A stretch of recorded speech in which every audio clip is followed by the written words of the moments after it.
Good morning. Hello, good morning. Good afternoon. How are you doing? Nice to meet you. Hello, nice to meet you too.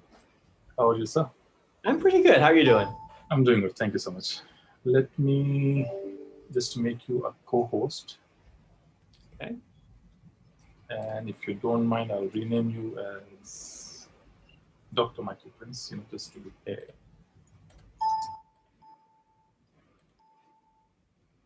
Perfect. Is everything okay? I mean, good. Let me just kind of share my screen piece there and see if you can see the right thing, and then we can make sure I can get the sound enabled on my video and go through the various steps. But everything should be fine. Yeah, I think that this looks perfect. We can teaching backwards by Michael Prince. Okay. Yeah, let's perfect. Let's get to the... Sorry, go on. There is one more thing that I would like to usually recommend to the presenters. Sure. Whenever you share, the default option is annotation is enabled by default. So participants just come and mark, just to write out. So when you are sharing the screen, could you just look at the annotation options? Okay, I'm going to stop sharing. Okay, so for share screen, okay, do you want me to look at the advanced sharing options? No, you can start sharing, then it gives you that option. It somehow does not give you before the...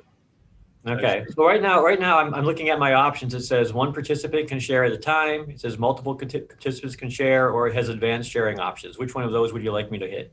Nothing. That's what I'm saying. You start the sharing. Why don't you just go ahead and start the sharing? When you see a sharing panel of this green, there is view options and there is a drop down. Okay. There is an option for disable annotation by participants or something like that. Let me see if I can find that.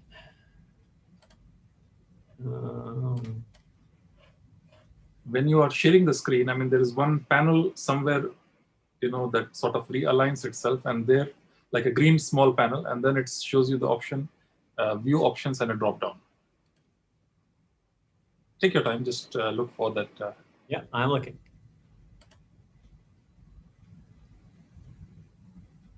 I'm going to stop sharing and start sharing again.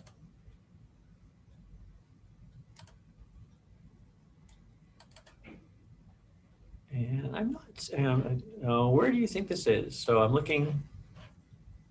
It might be on the top where you get this green, small green panel, which says, for me, it's saying you are viewing Dr. Michael Prince's screen, and then there is a view options drop down, which basically allows you to fit window, original size, and zoom in, zoom out, percentages.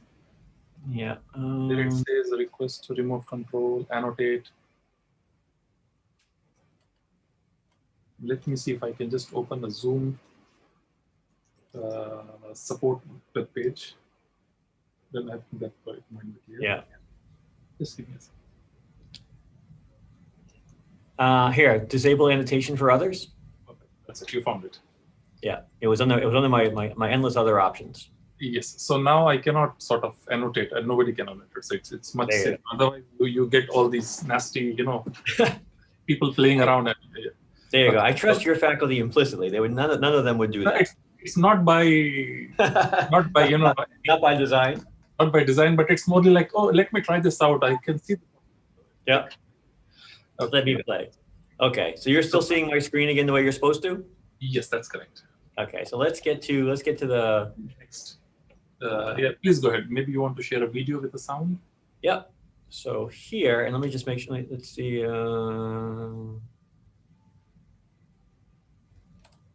So where is that? So here I'm going to play the sound. See if you hear. The video project will bring to life the work of Matt's colleague Phil. Can you hear that? Yeah, I can hear that. That was fine. That's fine. Okay, that's the only technical thing. So there are a few places where I'm not. There's a couple places where there are polls to launch. Let me run through those places so you know where I want you to launch the polls. Yes, please. And then there are a couple of places where I'm either going to use the chat window or the breakout rooms, depending on how we're doing for time. All right, so let me show you where those are, but that's going to depend on how fast or how slow the workshop is going. I think you can go with your normal pace. I think it should be. We have, it's almost 6:20 now. We will start at 7, about 40 minutes later. Yeah. And the workshop yeah, Right. I haven't done this workshop exactly before, and I haven't done it online. So, the timing's pretty good, but it's going to adjust a little bit based on your crowd and how talkative they are. So, and I have no idea how talkative they will be. Actually, let me just give you one background information that happened today. Yeah. Normally, we have these DAD events, and we regularly have this 1 or 2 international speakers in about every 2 weeks or 3 weeks, at least one per month. And the typical registration is around 120 to 130 participants they register. And as you know, in all the events, the attendance is typically 80%. So about 90 to 100 faculty members attend sessions online. So this was the case for your event, but the president today, he is also interested in this event. Right. So when the president is interested, everybody's interested. So the president sent out a reminder to everyone, encouraging, saying that we have a nice speaker. It's a very interesting topic, so I encourage you to attend if you are available. So the registration right now, I can look, it's more than 290 right now. So I'm expecting around 250 participants based on the percentage. So all right. So it puts some challenges in, but you and I are up to it. We will make it work. Hopefully, yeah, I think hopefully. And that's what I said about when you mentioned about the breakout rooms. You said 3 per group. It's, I think, very less because the maximum number is 50 breakout rooms that you can have, which is also So any breakout room would have 5 people in it. Yeah, at least 5 people. By the way, if you would like to at least 3 people talk in the group in a breakout room, I expect you should put at least 6 people there, because some people, by design, they don't join the breakout room, or they are a little hesitant. And so if I put about 5 to 6 participants, I think that should take care. Okay. All right, let's go through the polls, and then we'll deal with the possible breakout rooms next. And again, I think everything's going to be fine. It's just a matter of kind of tweaking a little bit. Sure. All right, so that's fine. Here we go. So polls, you can launch it yourself, but I'll launch it because I'll take care of the polls and the breakout rooms. So so let's see. Let's take a look at the polls here. So the 2 polls are right. So here, the first poll is going to be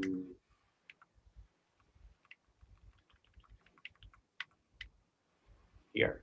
Okay. Okay. So here I got the poll up. I'll launch the poll. Just answer the poll, and it doesn't matter what you answer. I cannot answer because the host and the co-host cannot answer. Only the okay. In that case, I won't. We won't practice it. We'll assume life will be good. Yes. Okay. But you can launch that poll there if you want. That'll be fine. Yes, I will be able to launch. Okay. So that's one. And the second poll. Sorry, could you just go back to the first poll slide? I just want to look at the options. Yeah. You mentioned A, B, C, D, E. I have not entered A, B, C. Let me enter A, B, C, D, E over there. Okay. Just give me a second. So that we get the same order of, the answers look exactly the same.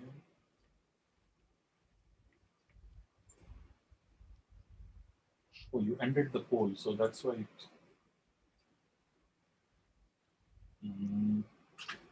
normally the system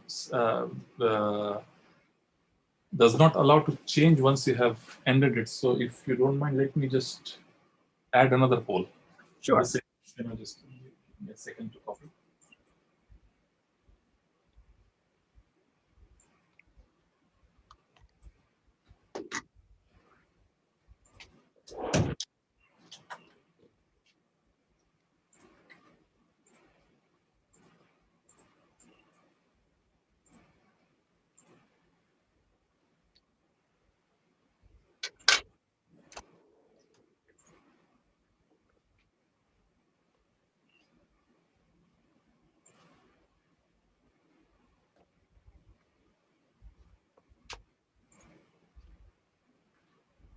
Just give me a second, please. I'm just take your time. Look, we're good.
Okay, I think we are good over here. Let's look at the poll. Okay. Let's see. And it's poll 3, poll 1. So I don't want to call it anything. I'll just call it change poll 3. No, I can't change it. This one. It's okay. I'll just call it.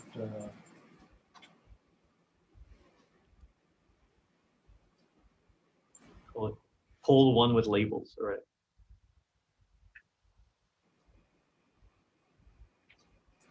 Yeah, I just no label. Just it's poll 3. Okay. I cannot change that name. It's okay. I'll have you launch it, but if for some reason it's a problem, then I'll launch it. Okay. A second. Let's see if I can. Okay, so that's that. Yes, that's so. Poll is all set. 1, 2, and then you have poll 2. All right, poll 2. Right. So poll 2 here is just this. All right. So I want them to predict the trajectory of the object being let go, and they're labeled A, B, C, D, or E. So Yes. for that poll, I just want to put up and have them hit A, B, C, D, or E. Okay, that's fine. This is straightforward. Okay. Most of the people in the audience are engineers or scientists. Yes, the KFPM, as you might be familiar, it's an engineering school. So you have engineering scientists and you have mathematicians and business school. Fine arts and those, social sciences, they are sort of very less. This is more like an engineering school, essentially. Right. That's okay. That is, almost everybody in the room is pretty comfortable with physics 1, and some of the people from business school might be a little rusty on their physics 1, but that's okay. The point of the question is not, it doesn't matter whether they get it right or not, but most of the people will get it right, and that's fine. Yes, Dr. Said is joining in. Yep. So good morning, Said. Okay, so that's the only other poll. Yes. So there are, again, like I said, there are several spots where we might do breakouts or chats. I mean, with a 250, both of them are problematic, right? That is, with 250 chats, like I can't read 250 chats, but faculty are always shy. That is, like when I ask people to put something in the chat window, only 10 people are going to put something in the chat window anyway. That's normal. 10 to 12 people. That would be normal. If there's ever the point where there's that, let's say we get lucky and we get a lot of responses on the chat window, if you could look through those chats that come in and just kind of tell me the theme of the chats that come in. Like if I ask for some questions or suggestions and there's 30, like, do your best to skim those things. And then I'll ask, like, what are the themes that are coming up? Tell me if you can spot any themes. If you can't think of any, go, Mike, they're all over the map. Go just say, Mike, they're all over the map. By the way, this type of summarizing and skimming through, Dr. Said, I think, does it much better because okay, he's also here. Dr. Said, can you hear us? Yes, Mike, how are you? I'm good. How are you? Said, I can hear you, but I can't see you. Yeah, okay. Because you're going to see around 280 people, so everybody with his camera then will have a crash. That's right. Well, anyway, it's good to have you. Nice to be here. So what was the point you were discussing? So what I was saying is there are, I want it's only an hour and a half, but I don't want to lecture straight for an hour and a half. Nobody can pay attention to a Zoom call for an hour and a half. Their brains are going to wander. Yes. So there are a couple of simple activities worked into the presentation. Some of those are polls, and the polls are great. Like polls work with 1,000 people, it doesn't make any difference. So the fact that there's 250 people, the poll still works just fine. But there are a couple places where I'm either going to have them put some responses into the chat window or get into breakout rooms just to break it up. And so I wanted to go over where those spots were so you could appreciate when they come up. And again, what I do, I think I'm not going to do I'm not going to do breakout rooms more than twice, no matter what, right? I think logistically it's a little challenging, and I don't want to do it more than twice anyway. Work with 1,000 people, it doesn't make. Okay. But I might do it twice. Yeah, that's a good idea. Yeah, because the number is big, So yeah. Yeah. So here's a spot where I want them to use the chat window. There's a video clip. And in this video clip, it's the one you've seen before, Saeed. It's the one where the students are dumber at the end of the course than they were at the beginning, right? So the question is like, why is that? How can you spend a whole semester teaching people and have them know less? All right, so here I want them to watch that film, and I want them to put their guesses for why that happens in the chat window, okay? Okay, I can quickly, try to summarize the chat, Yep. and Right. So we'll do that here.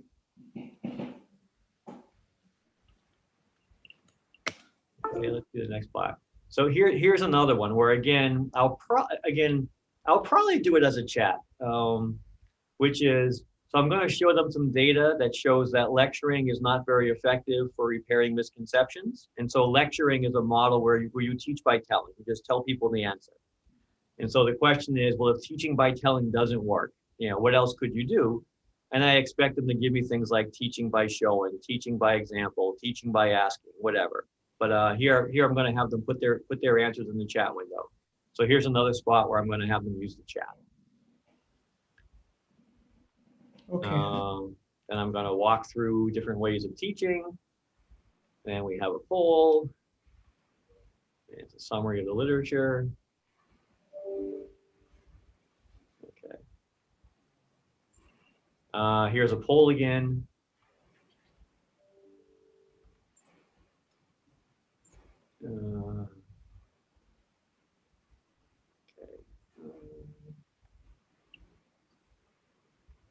This one I'd like to do as a breakout room, which is, so this one I'd like to put them in breakout rooms and see if they can think of a way of teaching something that they teach inductively. It's a little awkward with 5, but I think it can be done. Okay. So I think the other ones I might do as a chat. At this point, they're going to be tired of listening to me. At this point, they will have been listening to me for at least 45 minutes, and they're going to want to break from listening to me and they want to listen to somebody else. So we'll put them in a breakout room for a chunk of time. Okay, that would be a good idea. So you can relax a bit the time for the breaking Right. room. So tell them this is a break as well as Right. That's right. Okay. And then this is another chat window. And then I'm pretty much done. So at the end, I have at the end, I don't think I'm going to finish early because I think I have a lot of stuff. But if I finish early, I'll just take questions or concerns from people from the audience for as long as they have questions. They can also put their questions, in the chats, and you can later on respond to them, but you will have it all, and then you can. Right. Yes. Okay. So that's the thing. I think we're all set to go. I think I'm ready to go. I think the technology is all good. Yeah, since you have Sana'Allah, technology will work. That's right. You just need one presenter. Okay. So anything else you want to talk about with me? You're going to focus on inquiry-based learning. Yeah. So right here. So on slide 3, it's I worked in the inquiry base is mentioned as pretty early on. Yeah, but okay. If the president sent a mail to all faculty, was it today, Sana'Allah? Yes, I just told Michael, Dr. Michael about it. That's right. That is, like I told him, like I said, as soon as the president is interested, everybody is interested. Yeah, he invited everybody. He reminded them with this. Yes. That's right. The more the merrier. Yeah. Dr. Michael, just 2 more quick points, technical points, if you allow me. First of all, this meeting will be recorded, so we will record and distribute the recording to the participants later on because people do like to revisit your presentation. And the second thing is because the typical limit of a Zoom meeting is 300 participants. I'm expecting the number of participants will be less than that, but in an unlikely case, there are more than 300. Even if there is 301, it will not allow that additional participant. Okay.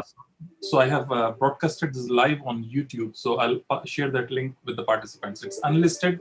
You cannot search for it, but I can send it over the chat in case somebody would like to. Yeah. The only drawback is it will be delayed by 30 seconds. because it's sort of streaming. It's like watching a recap of a football match where you already saw that the team has scored the goal, but this one is still playing. I mean, I like to think that I'm good, but I don't think I'm as exciting as a football match, you know. But I'll do my best, but I think that might be stretching it. Okay, excellent. So that's all from my side, and it's 6:32 almost over here PM, and we will let the participants in after 6:52 something, in about 20 minutes. Okay. Well, I'll leave the link open, and I'll leave everything open. But I say you go relax. 10 minutes beforehand, we can connect again. Yeah, I'll just turn off my mic and video, and you can turn it off, and we'll just come back in about 15 minutes. Okay, sounds good. Sanaullah, I just have one point, Sanaullah. Through the link we sent today for registration. Yes. This is how I logged in. It say click here to join, but it asked me again name, ID number. Are you aware of that? There was there was an issue with the event registration portal, so we were sending out the direct links. That's why there was some technical issues in registering. So, but that is right now solved. So. No, I mean everybody now with this direct link, he has to put his name, ID number, and email and everything. Yes. And he's asking about the ID of the university. But if somebody not from the university, he will not be able to enter. No, he can enter any ID. I mean, it's for our record. So he can put any ID. Yeah? He can put any number like 1, 2, 3, 4. Just okay. It doesn't. It's only for our record to do the attendance part. If in case they could not register through the email. He can put his email. It doesn't mean KFUBM, and he can put anything. Huh? Yes, that's correct. Okay. Okay. Thank you. I'll just turn off my video and turn on.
Hi again, Dr. Michael.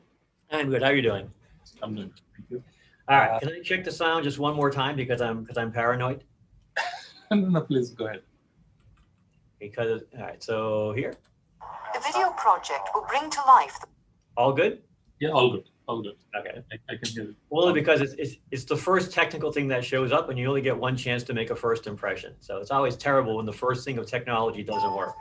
Yeah, you don't get second chance to make a first impression. That's right. Then it doesn't matter what I say for the next hour and a half. They go, this bozo can't even make a film clip work. Why should I listen to him? In that case, can you please do it just one more time and play it for like at least half the duration, not just the beginning. Yeah, no, I've played the clip on my computer, but I'll do it again anyway. The video project will bring to life the work of Matt's colleague Phil Sadler. In 1992, he drew up a series of basic questions on astronomy. He asked teachers to predict how many of their class would know the right answer before teaching, and how many of those same children would grasp the concept at the end of term. The teachers say, oh, my teaching has been tremendously effective, whereas only a third of the kids understood this at the beginning of the term, or none of them understood it. Now just about all of them understand it. Okay. I just wanted to make sure that it sort of. No. I just wanted to make sure that it plays continuously. Yeah. It doesn't hang up in between. I appreciate paranoia. It has saved me more often than not. Yes. Okay, so it's almost 6:53. I'm going to let the participants, and there are 34 participants in the waiting room, so that let them in so that they at least Sure. just log in. And by the way, everyone will have an option to turn their mic on if they need. And I think they have been, over the past couple of months, they are more experienced to keep their mic off and only turn it on when they speak. But in any case, if there is any disturbance, I'll just try to take it. Sanallah, might be so good better if they have a question, if they can raise their hand. If then you can. Yes, I'll take care of it. Yeah, Dr. Bashamah hopefully will be introducing Dr. Prince. Okay. Okay. So I will give him at the beginning, give him the chance. Dr. Bashamah Mike is the Dean of Academic Development. Nice to meet you. Just a second. Let me admit Dr. Bashama just a second before admitting anyone else. Yeah, admit him. If he's there, admit him. Yeah, he's here. Yeah. Let's see if he just joins. Yeah, he's here. Dr. Bashama. Assalamu alaikum. Alaikum salam. Hi. Good morning, Professor Mike. Good morning. So what time right now with you there? Yeah, it's about 11. It's 10:55. Oh, so still it is morning. It's still morning. Not afternoon. It's not too early. دكتور سيد كيف حالك؟ هلا بصالح. Then you will start Dr. Bashamak by 7 o'clock. Okay, after Sanallah admits everybody. Yeah, I'm going to admit everyone now. And Dr. Bashamak, when I start the recording, I'll say, please go ahead, and then you can introduce the presenter. So, sure. Okay, thank you. I'm going to let everyone in now. And I'll turn off my mic and video.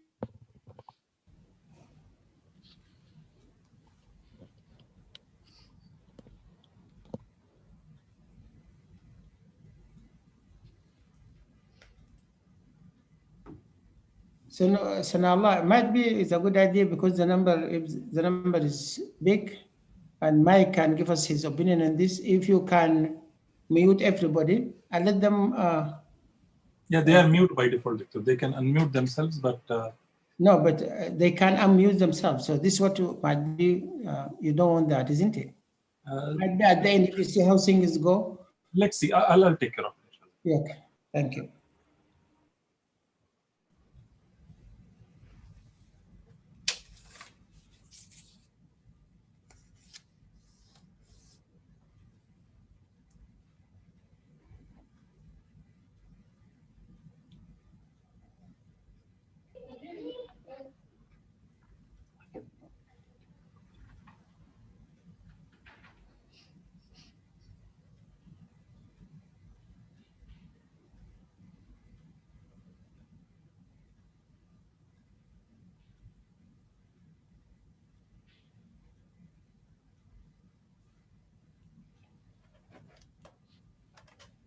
Good evening. Hi, good evening. Yeah, good evening.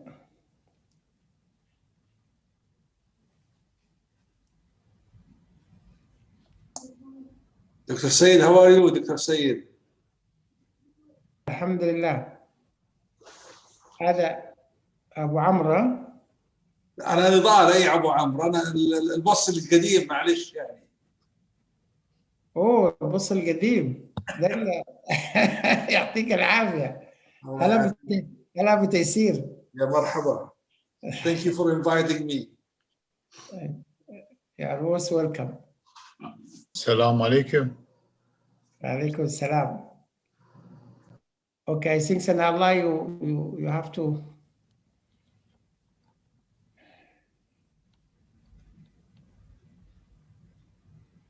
It's just another 2-3 minutes. Sanallah, assalamu alaikum. Can you please notify everybody that we are streaming Hello, this on Michael. YouTube?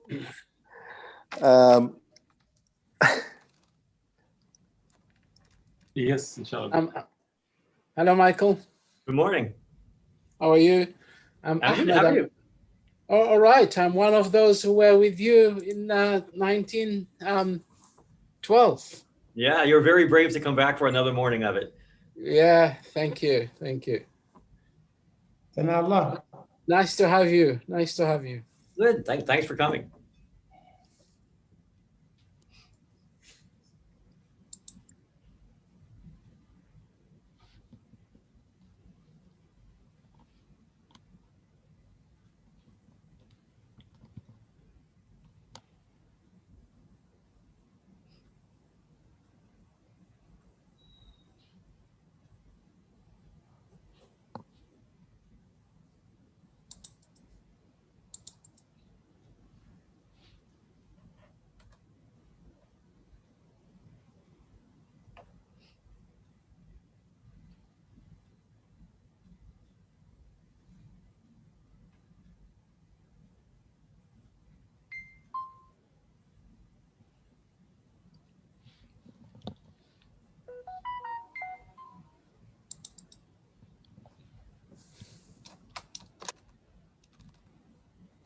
Good morning, Michael, but you didn't use to have that much white hair in 2012.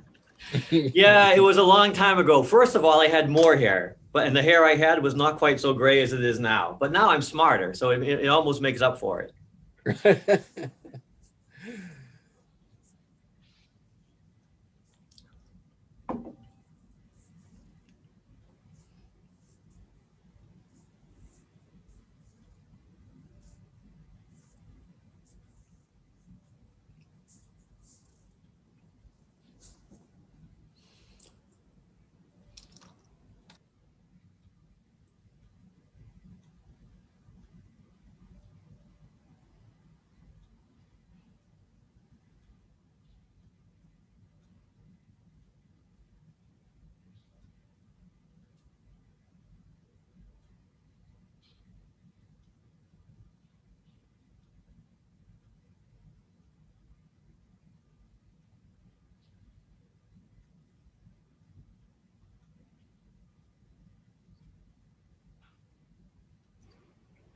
Dr. Bashir, it's 7 p.m.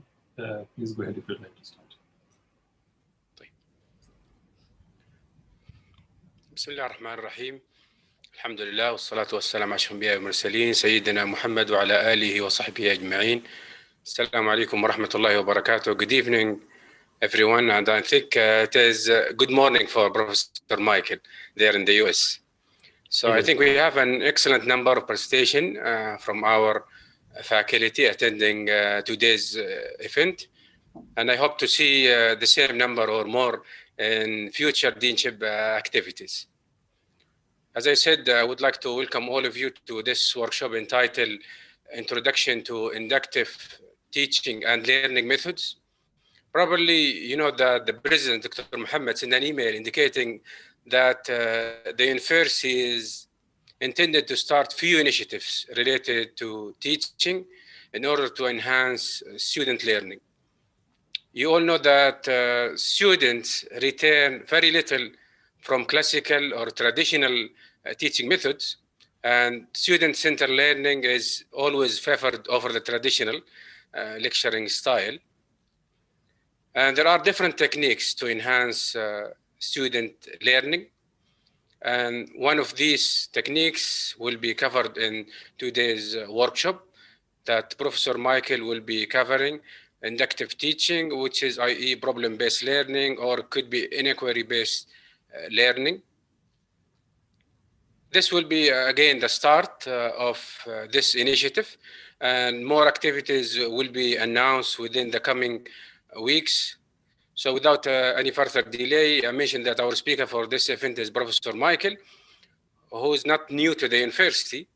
So just giving a brief, I know that the bio is already sent, but just giving a brief about Professor Prince.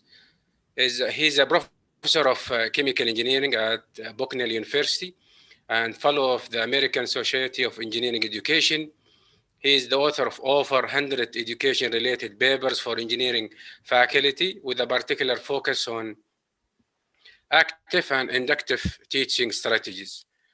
So he received a number of distinguished teaching awards. He has a very impressive long record of achievements. I will not go in details in that one related to different teaching strategies. So without taking much of your time, so I'll give the turn right now, or the mic, to Professor Michael. Professor Michael, you can go ahead. Great, thank you very much. And thank you everyone for coming this evening. This morning, or for me this morning, I was invited to give an introduction to inquiry-based learning. And inquiry-based learning is often called teaching backwards. So for the next hour and a half, I want to try to describe what it means to teach backwards and why you might want to think about teaching backwards in your own classes. Just a little bit about me. You can see some pictures of me and my children on the left. But in terms of my work life, I've been teaching chemical engineering at Bucknell University in the US for a little more than 30 years. And you can see from my educational background that my classical training is in fact all in engineering. My degrees are not in education. But about 20 years ago, I became very interested in what we know about teaching and learning, and what were the conditions that create learning in a classroom, and how to make those conditions show up in practice. So for the last 20 years or so, I have been studying that question. What do we know about teaching and learning? And how do you actually put that in practice in an engineering or really any classroom? As a result of that, my research really has shifted to engineering education, and I really enjoy doing work like this, faculty development work or corporate training work. Okay. A brief overview of where we're going today. Today's talk is meant to be a very brief introduction to inquiry-based or inductive teaching. So I'll start by trying to go over why it is anyone would want to think about teaching backwards. And we're going to spend a fair amount of time this morning talking about how do I get students in my class to master the big ideas of my discipline? How do I get them to actually understand the fundamental concepts that I want them to learn? That will be a big focus for us for the next hour or so. Inductive teaching is like active learning. It's not one method, it's a family of methods. So I'll try to give you a very brief overview of the different types of inductive teaching methods. If you're more interested in this, I have some articles that I'd be very willing to share that kind of lay those out for you. And I'm hoping very much that we have some time for questions from the audience at the end. I know there are meant to be some follow-up workshops with a much smaller cohort for people who are interested in teaching their own classes more actively or inductively. And I'd like to get a sense from you what your interests and what your challenges are. Okay, so that's what I want to focus on for the next hour and a half. But I'd like to start by showing you a film clip. It's fairly short, but in this film, something unusual happens, something surprising happens. And that surprising thing is bad. And so as you watch the film clip, what I want you to do is, in the chat window, see if you can explain why these results happen. Why do these bad things happen? Okay, so watch and enjoy the film clip. And as you're watching, see if you can put in some ideas for why these things happen. Whoops, that did not work the way I would like it to. Let's try that again. The video project will bring to life the work of Matt's colleague, Phil Sadler. In 1992, he drew up a series of basic questions on astronomy. He asked teachers to predict how many of their class would know the right answer before teaching, and how many of those same children would grasp the concept at the end of term. The teachers say, oh, my teaching has been tremendously effective, whereas only a third of the kids understood this at the beginning of the term, or none of them understood it. Now just about all of them understand it. But the teachers were so wrong. Their predictions about pupils' understanding of gravity, for example, that about 25% would have grasped the concept before teaching, were pretty well matched by reality. But at the end of term, whereas teachers had predicted that 60% would by then have mastered the subject, in fact, only 15% had, fewer than before the lessons began. And other tests confirmed the extraordinary story. In basic planetary motion, teachers thought that at the start of term, about 25% would already have an understanding. Again, they weren't that far wrong. But they had predicted that after their teaching, 70% would pass those same tests. In fact, only 8% knew the answers. This same astonishing pattern emerged again and again. When I present my research evidence to teachers in meetings or show it to them privately, it always starts with disbelief. They say, how can this be? How can a teacher spend a whole semester teaching a subject and the kids be in worse shape after they've taught it? Okay, so that's my question for you. Is how can this be? In the chat window, give me some ideas. Well, how is it that students at the end of a whole semester of teaching actually perform less well on the assessments, actually seem to know less about the topic at the end of instruction than they did at the beginning of the semester? In the chat window, give me some ideas on how that might happen. And apologies for people for whom the sound was not clear. Okay, again, the sorts of things that are coming up is that maybe we overwhelm them with too much information. Maybe we just have too much confidence in the effect of our lectures. Maybe the teachers put a lot of time and thought in preparing their lectures and they really wrestled with that content, but maybe the students didn't put in nearly that time. Okay, so again, all kinds of interesting things going on. Maybe just not enough interaction going on. Maybe the students simply never engaged. All right, all kinds of things it could be. You know, I showed that particular film because the results are so counterintuitive. That is, in that film, students actually know less at the end of the semester than before. And I've seen some of those own results in my own research, but that's not the most common pattern. The most common pattern of student learning is on the slide that you're seeing now, which is this slide is showing students pre and post understanding of 3 fundamental concepts in the area of physics, Newtonian mechanics. The blue or purple bars are showing their understanding of concepts before any instruction, and the red bars are showing their understanding of those same concepts at the end of the semester. Okay, and you can see their understanding of the concepts of force, the concepts of acceleration, and the concept of velocity. And there's a couple of things that you might notice from this slide. One, unlike the film clip that I showed you, where students were less intelligent or less knowledgeable about these topics at the end of instruction, here, what you'll notice is that the students are in fact smarter, their scores are higher. But there are 2 things I want you to notice that are discouraging for us. One, they're not that much smarter. That is, the scores are higher, but the scores are not that much higher. And secondly, not only that, but the actual values are quite low. Even for velocity, which is the simplest concept on this slide, after a whole semester of instruction in Physics 1, only a little bit more than half the students understand the concept of velocity. And velocity is a very basic concept. For concepts like force, which is a much more subtle concept, even after a whole semester of Physics 1, only about a fifth of the students understand the concept of force, okay? And that's the discouraging bit. And that's the piece that tweaked my interest as an instructor.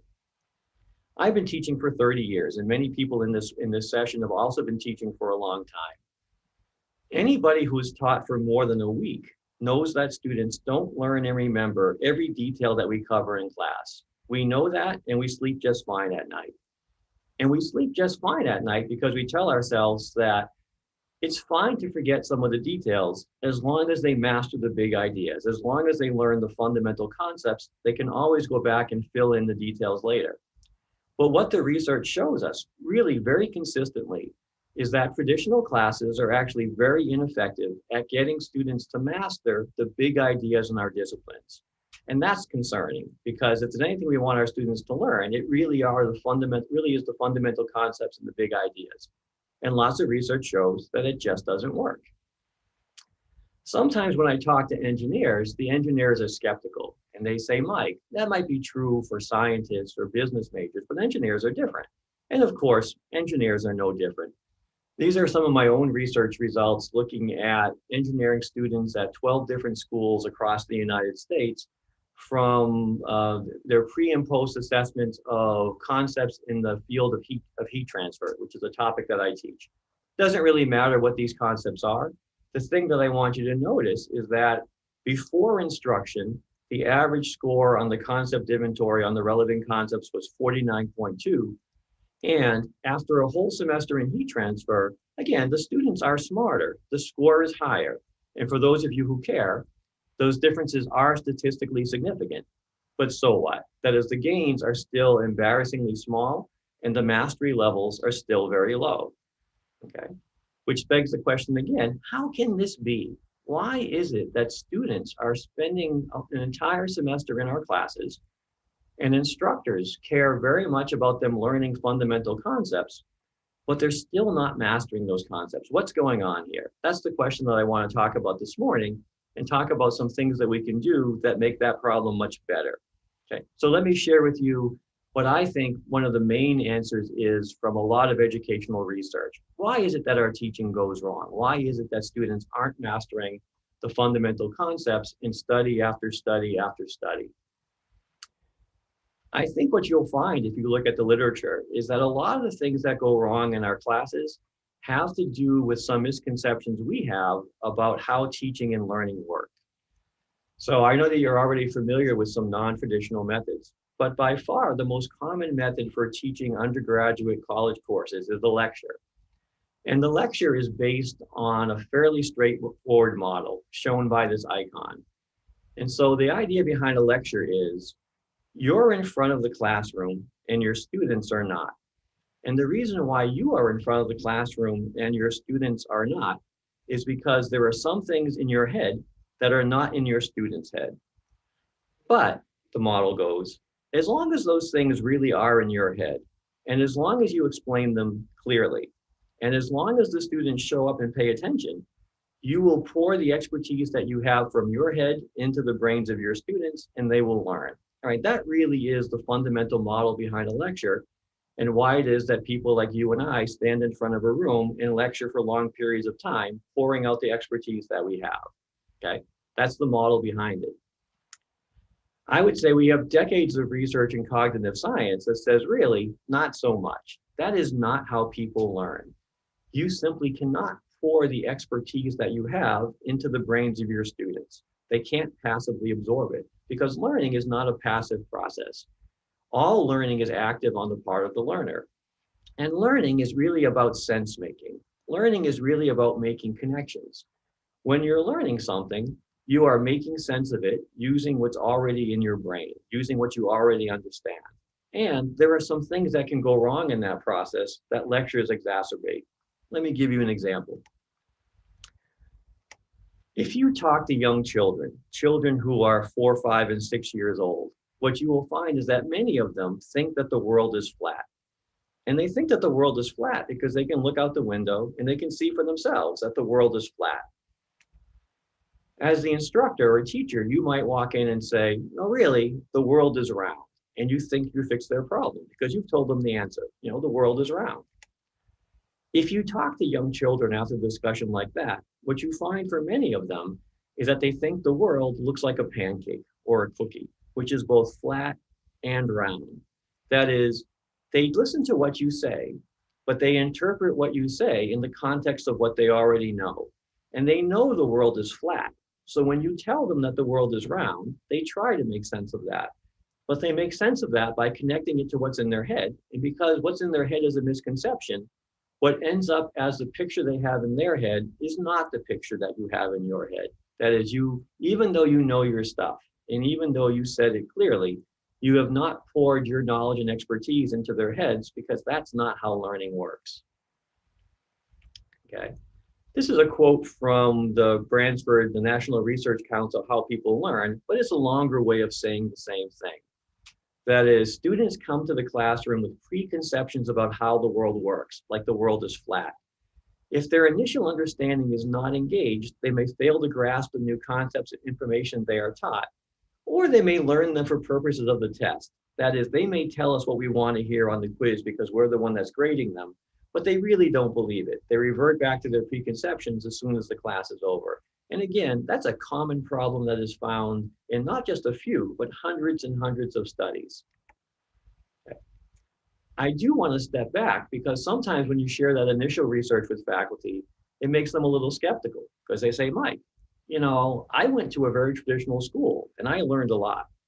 And I have students sitting in my class and I can tell they're learning something.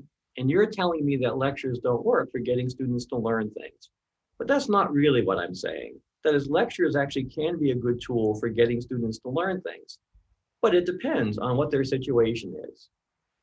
In that film clip that I showed you, where students perform less poorly at the end than they did at the beginning, I was very selective in the results that I showed. I only showed you the results for their conceptual understanding. I didn't show their pre-post measures for their understanding of facts. If I had shown you those results, what you would have seen is, even in that particular study, students knew more facts at the end of instruction than they did at the beginning. That is, the instruction was effective for getting students to learn factual knowledge. Secondly, even for conceptual learning, which is what that study looked at, there's a difference in terms of what students learn based on what they already know. If the students don't have any preconceptions at all about the concepts that you're teaching, like force, velocity, or acceleration, if they have no preconceptions at all, or if their preconceptions are correct as far as they go, but incomplete, in that situation, getting students to learn the concept is about adding to what they already know. And it turns out that adding to what they already know is not a taxing process. That process frequently goes smoothly. The problem is that if students walk in with a misconception, like the world is flat, if you have a misconception, then learning is not about adding to what you already know, but learning is about changing your mind. And it turns out that changing your mind is an emotionally taxing and difficult process. None of us like to change our mind. All of us find it difficult to change our mind. Because when you change your mind, you are letting go of something that you understand and something that you're comfortable with. And you're being asked to grasp something new that you're not quite sure you understand and you're not comfortable with. And that process is uncomfortable. Okay? So the issue is, students are walking into our classes with a number of misconceptions. We think it's easy to change their mind by telling them the right answer. And it turns out it's not that easy to get them to change their mind because, like us, they don't want to change their minds. Okay, so what's the relevance for us as instructors? How do I use this research in my own teaching? Why should I care? I would say all of us have the pancake problem. That's all of us are trying to teach technical material, whether it's engineering or science or business or computer science. And there are some technical things that we want our students to learn, like that the world is round. But our students are walking in with misconceptions like the world is flat. And they are garbling the stuff that we are lecturing on. They are misinterpreting the content of our lectures because their misconceptions are getting in the way of them mastering what it is I want them to master. All of us have that problem, and we have to figure out how to get students to learn technical material when they walk into our classes with technical misconceptions, and those things are hard to change. How do I do that? The second related issue is that people are walking into our classes not just with technical misconceptions, but with attitudinal misconceptions. So for example, I teach engineering students. If I'm trying to teach my students writing in an engineering class, if my students have the misconception that engineers don't need to write, that engineers do math, but they don't have to write, then it's going to be very hard for me to get them to pay attention to my lectures and learn what I want them to learn. Or this morning at the workshop or at the lecture that I'm giving right now, if you show up to this lecture with a very strong attitude that says, Mike, I know lectures work. I know lectures are the most effective teach. We've been lecturing for 500 years. We wouldn't keep lecturing if lecturing was not the most effective way to get students to learn. If that's your attitude walking into a class like this, it'll be very difficult for me to get you to change what you're thinking because you have a strong attitudinal preconception. And my telling you that that's a misconception in and of itself is not going to be enough to get you to change your mind. I'm going to have to do something more than that if I want to be an effective instructor. Okay. So here's the question that I want to pose to you, which is most of us have a teach by telling model. That is, lecturing is teaching students by telling them the right information. I have just shown you some data, and I could show you a lot more, that demonstrates that teaching by telling often fails, that teaching by telling often doesn't work. And so the question that I want you to think about and put in the chat window is, if teaching by telling doesn't work, what other alternatives do you have? What else could you possibly do besides teaching by telling? In the chat window, would you please give me some other ideas for how to teach that don't involve teaching by telling, but teaching by doing something else? Okay, teaching by making mistakes, teaching by listening, teaching by asking, teaching by showing, teaching by coaching, teaching by interaction, teaching by demos, teaching by example. Fantastic. That's a great list. What I want to point out is that many of us teach by default, and many of us have been teaching by default for many, many years by adopting a telling model, a teaching by telling model. I asked you to give me different alternatives to teaching by telling, and within 3 seconds, there were 30 excellent ideas that showed up in the chat window. So that while many of us kind of teach by using a telling model by default, thinking, how else could I possibly teach? Telling is the only way to teach. That's simply not true. There are lots and lots of ways to teach. Telling is one of them, but telling is not the only way to get to teach. And again, based on a lot of research, telling students the right answer is not always the right teaching technique to get them to learn. And that's what I want to talk about this morning. Okay. All right. That's the framing from this problem. And some of that I think is fairly negative and a little depressing. That is like, look, so far what we've done is talk about how our teaching fails. And that's not a very uplifting talk. The part that's uplifting is, while traditional lectures do often fail for getting students to master fundamental concepts, we have a lot of research on things that are more effective than that. And it turns out that most of those things are inductive or inquiry-based. And so at this point of the lecture this morning, I want to actually clarify what I mean by inductive teaching or inquiry-based teaching. So that's my goal. I haven't defined it yet. I want to define it now. I want to define inductive teaching by first introducing its opposite, which is deductive teaching, and then showing by difference what inductive teaching is. Okay, so let me first tell you what deductive teaching is. Inductive teaching is going to be the opposite of that. So I'll tell you what deductive teaching is, and then show you how inductive or inquiry-based teaching is different. If you want to know whether teaching is deductive or inquiry-based, where you look is where that teaching starts, because the starting point is the thing that's going to tell you whether your teaching is inductive or not. Deductive teaching starts by telling students the broad fundamental theoretical framework. So if I'm teaching fluid mechanics, I start with the Navier-Stokes equations. If I'm teaching thermodynamics, I start with the laws of thermodynamics. If I'm teaching heat transfer, I start with the fundamental flux equations. Whatever it is I'm teaching, I start with the broad general theoretical framework. That's where I start. That's how I introduce students to that topic.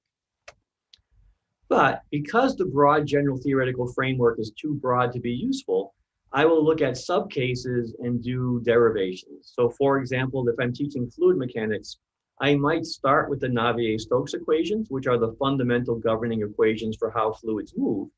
But I might look at a subcase, like laminar flow in a circular pipe. I might derive the equations of fluid motion in a very specific case from the broad theory. And then I would do an example problem looking at laminar flow of fluids in a circular pipe. And then I would assign a homework problem that involved laminar flow of fluids in a circular pipe, right? So I would start with the broad general theory, and I would look at a very specific textbook problem, And if I had time, I would think of some real world practical examples of laminar flow in a pipe, but I'm a busy guy and I have a lot of stuff to cover in my class. I may or may not get to a lot of real world examples, okay? But that's my definition of deductive teaching, starting broad and general and theoretical, eventually getting specific, and perhaps getting to the real world, okay? Inductive teaching or inquiry-based teaching comes with a lot of flavors, but it's backwards, all right? That's why the talk is called Teaching Backwards. In deductive teaching, which is more than 90% of the instruction that goes on in college classrooms, I start with the fundamental theory and eventually get to a specific problem. But in inquiry-based teaching, I don't start by telling, I start by asking. That's the fundamental difference. Inquiry-based instruction is not a teaching by telling model, it's a teaching by asking model. So I walk into class and I ask a question, or I pose a problem, or I present a challenge. This semester, for example, I'm teaching an engineering class on heat transfer. And so on the very first day of class, I walked into class and said, 3 weeks from today, I would like to see your designs for a heating and cooling system for the classroom that we're sitting in. That's the question that I asked them. That's the problem that I posed to them. I didn't lecture them. I didn't give them any background material. I simply walked in and asked that question. I posed a challenge or asked a question. Now, this is day one of the heat transfer class. None of my students know how to design a heating and cooling system for a classroom. If they already knew how to solve that problem, they don't belong in my class, all right? They don't have the background to solve that problem. But on their own, my students can make some progress. They can figure out that the reason why I need a heating system at all in Pennsylvania in the wintertime is it's cold outside, right? Because it's cold outside, heat is going to leak out of my classroom on a cold day. And if I want to keep the heat temperature in my classroom comfortable, I have to pump heat into the classroom as fast as it's leaking out of the walls and windows. If I can pump heat in at the same rate that it's leaving, the temperature in my classroom won't change.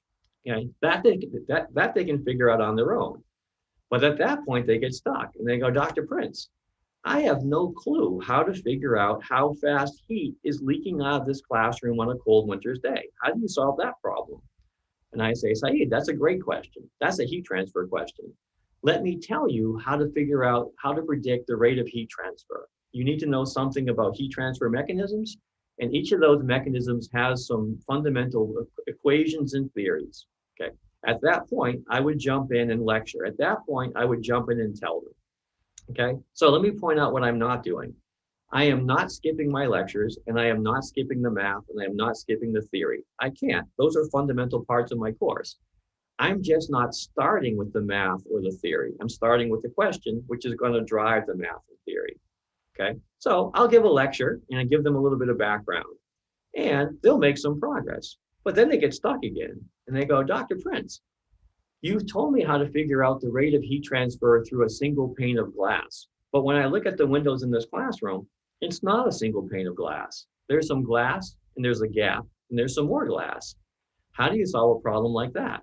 And I go, Muhammad, that's a great question. You know, that's a resistance and series question. Let me show you how to solve for the rate of heat transfer through a series of resistances. Okay, so again, the pattern for inductive teaching or inquiry-based teaching is you're still going to use your expertise and you're still going to cover all the math and theory that you want to cover in your class, but you're going to do that by asking students a series of questions.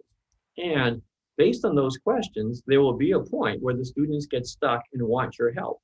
And when they want your help, they will ask for your help. And at that point, you will give them all the help that they need. All right, you will respond to their inquiry with using the expertise and the knowledge that they have. One of the things I want to point out is that the dynamic in the class is very different and the vibe in the class is very different. In deductive teaching, what I'm doing up here when I'm teaching traditionally, what the message is trust me, someday you'll thank me for all this math and theory. You may not see the point of it now, but trust me, 3 years from now, you're going to thank me for lecturing on the Navier-Stokes equations. Okay. In problem-based learning or inquiry-based learning, the vibe is very different. Whenever I'm lecturing in that class, I'm lecturing because the students in my class are asking me to lecture on something. And lecturing in response to the natural questions that students have is a much more interesting and fun way to teach than saying, trust me, someday you'll thank me for all this math. Okay, that's the fundamental difference. The color codes are for the things that are active or passive on the part of the students. You can use active learning, whether you're teaching inductively or deductively. So again, teaching deductively does not mean you can't teach actively. But in deductive teaching, the spotlight is almost always on you as the instructor, and you have to work to make it active. It's you as the instructor who's giving the lecture on the fundamental theories. It's you as the instructor who's doing the derivations. It's you, the instructor, who's doing the examples, and the students only naturally get active when they do the homework or lab. In inductive teaching, it still starts with you, right? But after you've asked your question, the students very naturally get active, okay? So that's the difference. They can both be active, but one is more naturally active. There are some questions that are showing up in the chat window about, can you blend these things? And the answer is, of course you can. That is, the teaching that you do doesn't have to be purely deductive or purely inductive. What I want to point out, though, is that almost every textbook on the planet is written deductively, and the vast majority of our teaching is done deductively, all right? So, you know, the idea here is try to get people to think about teaching inductively a little bit more frequently. And again, I'll talk about that with a little research very soon. All right, let's see what you're getting, which is, I've been talking for about a half an hour. I want to launch a poll, so please launch the poll. And the question that I want you to answer is this presentation, am I teaching this morning, am I teaching inductively or am I teaching deductively? All right, so the poll is asking you to tell me what you think about that and how confident you are. And I want you to think about why. That is, your answer cannot be, you must be teaching, you know, inductively because it's a workshop on inductive teaching and learning. Right? Like that answer gets you a C-. If you want to get an A in the workshop this morning, you have to tell me why. Okay, so take a minute and fill out the poll. Is this presentation inductive or deductive? And think about why as you're answering. I'll give you a minute or so to respond.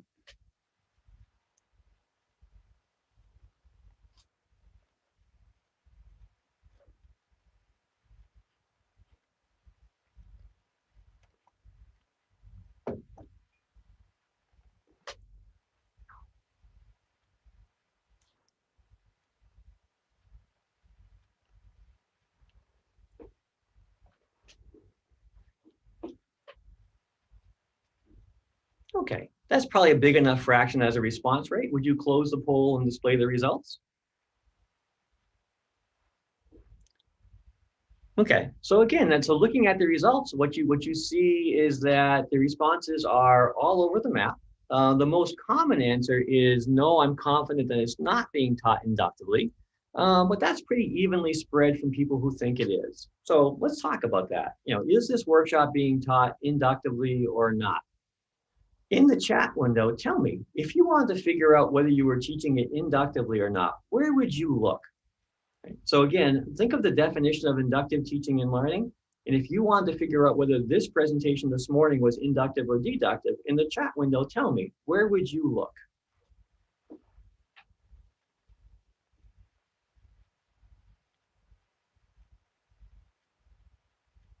Yeah, perfect. At the beginning or the first slide, that is where you are starting. Because the difference between inductive teaching and deductive teaching is where you start.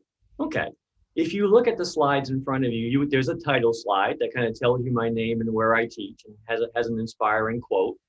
And then there's a little bit of biographical background information on me, showing my children and me making pasta with my family.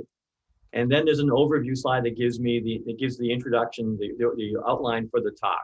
But all of those things are boilerplate. All that stuff is precursor. I would say the very beginning of my presentation, when if you ask me, Mike, where's the real content? The real content was the film clip. And the film clip says, look, here are some interesting results. It turns out after students have spent a whole semester in a class, they often are less knowledgeable about that topic than they are at the beginning. How can that be, right? With that definition of where it starts, right, I would say that the workshop is being presented inductively. because the real first content, the first piece of content in the presentation this morning was showing you some data showing that students often perform less well after a whole semester of instruction than they do before, and asking you, why is that, right? If you adopt my definition of the beginning, I would say that makes it inductive. Okay. So any questions about that definition and why? That is, it does depend on what you call the beginning. In my case, I would say, honestly, I think the first real beginning is that film clip. I think what you'll find is that, like all instruction, it's never purely one or the other. It's always a mix of both. But this presentation is as inductive as not because of where it starts, even though it's still a fairly traditional lecture. That is, every so often I'm stopping and having you do things like use the chat window or insert a poll, but 95% of the time I'm lecturing, okay? All right, any questions or comments about whether this presentation is inductive or inquiry-based or not, based on the discussion we just had? Okay. Oh, there's a comment that says it only created creativity, curiosity, nothing after that. And again, I would say for simple inquiry-based instruction, that's all you need. That is, simply starting by asking a question is enough to make the instruction inquiry-based. Some types of inquiry-based instruction are much more radical than that. And so again, we'll talk about a variety of ways of teaching using inquiry-based instruction and a variety of ways of teaching inductively.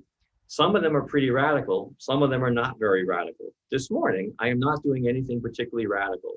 I am doing some simple active learning. What I'm doing right now with using the chat and the polls is a simple form of active learning, but it's still mostly traditional. It's just a mild variation on a theme.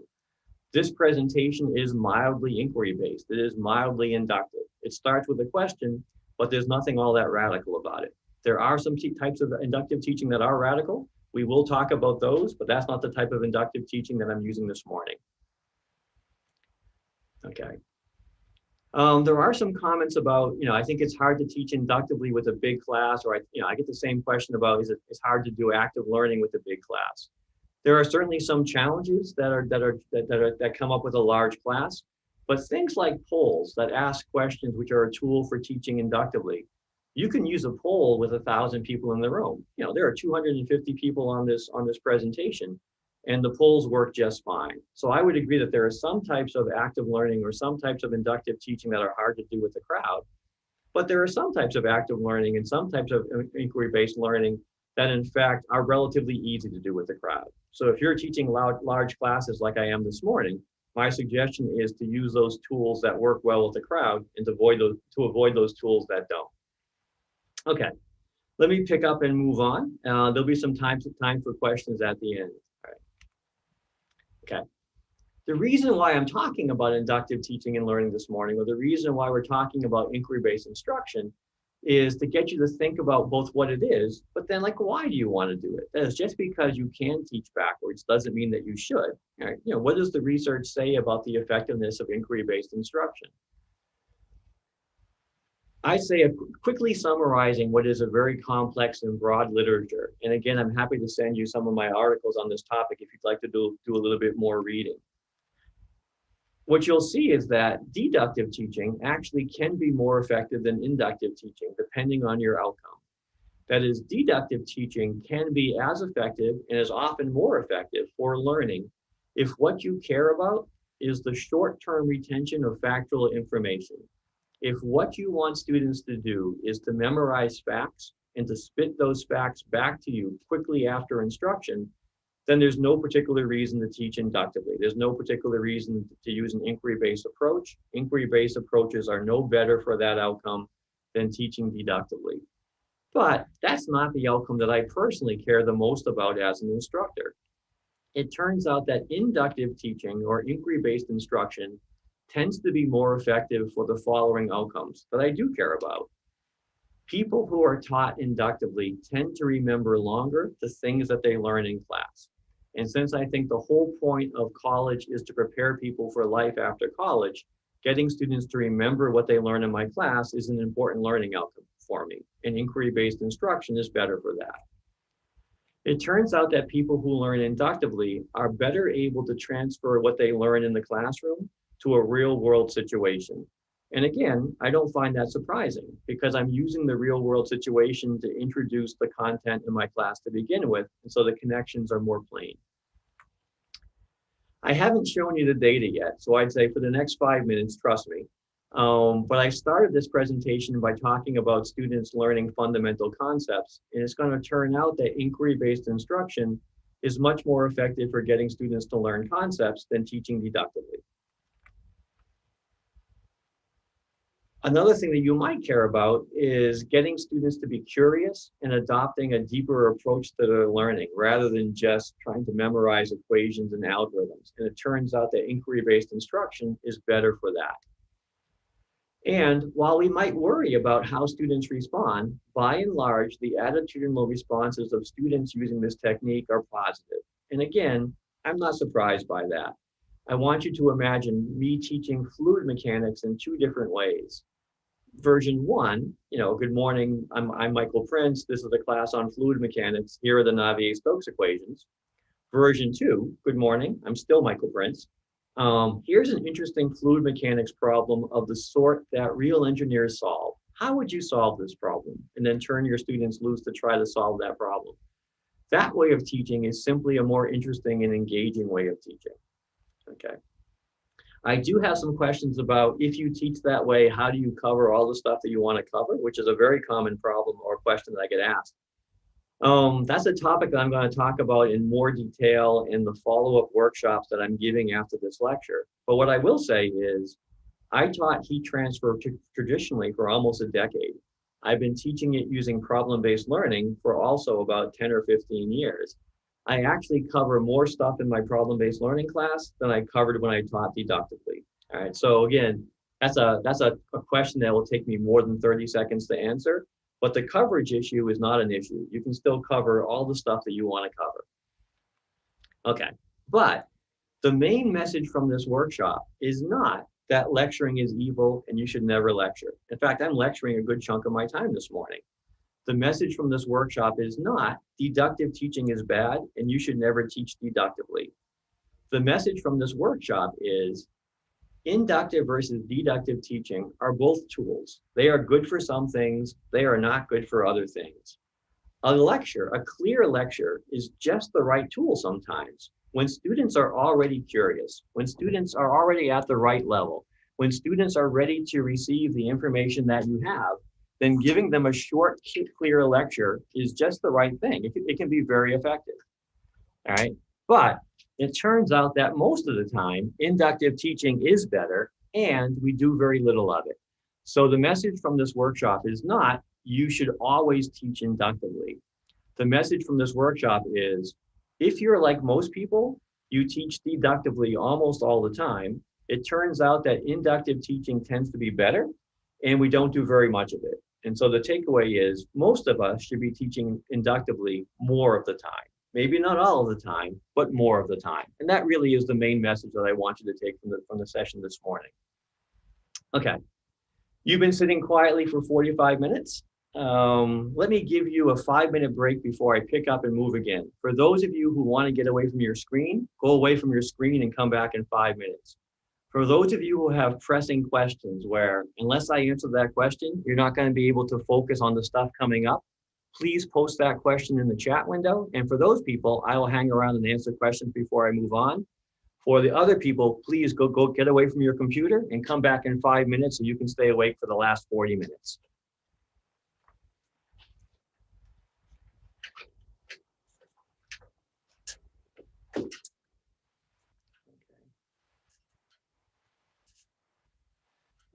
So for the person who said, I don't think inductive teaching works fine for freshman courses, I would say it depends on the type of inductive teaching you want.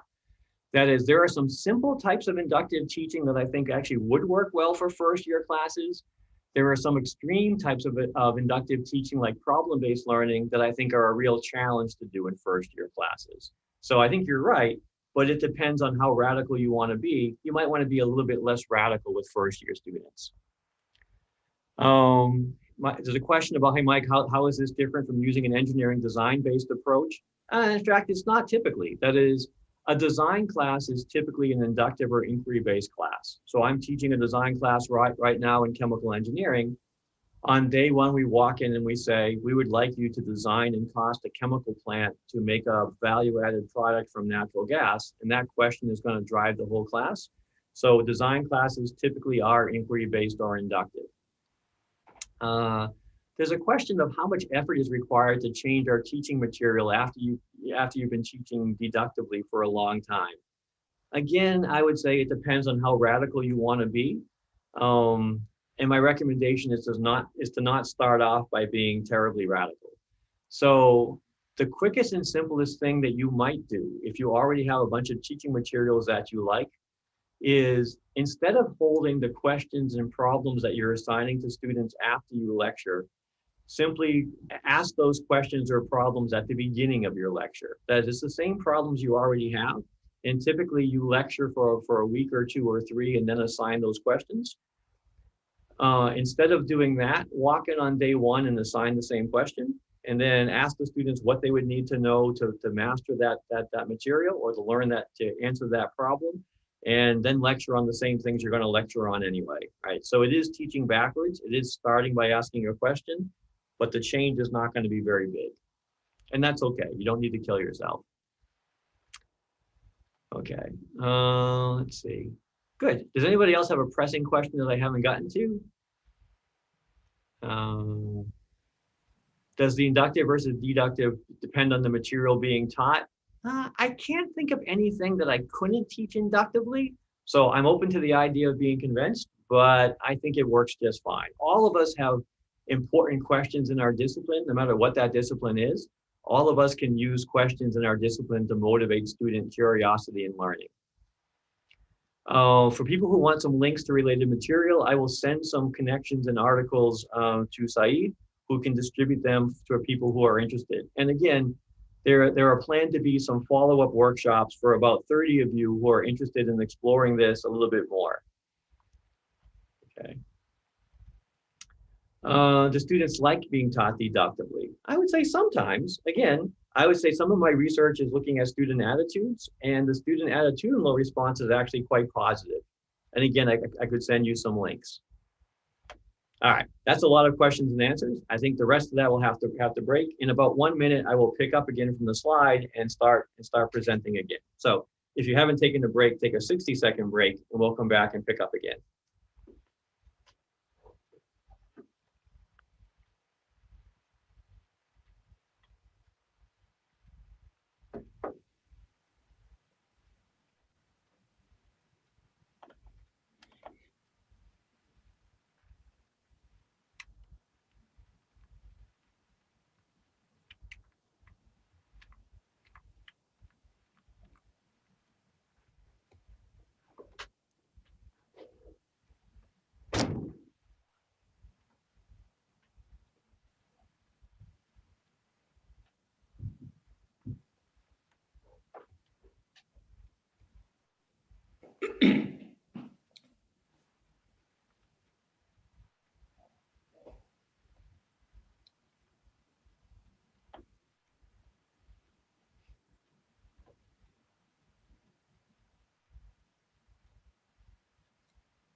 Okay, hopefully everyone has come back and everyone had at least a little bit of a break. I know there were some questions I did not get to. So one of the issues with 280 people online is that, in a 5-minute window, you can't get to everybody's questions.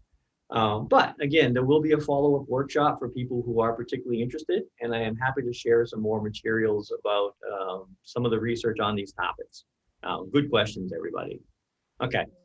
Also, yes. We'll come back with all those questions who are not answered. We will come back with the answers and we'll send it back to the people. Okay. Yeah. All right. So, I give a lot of workshops on active learning. This is a workshop on inductive learning, which is a type of active learning. But just like active learning is not one thing, inductive teaching is not one thing.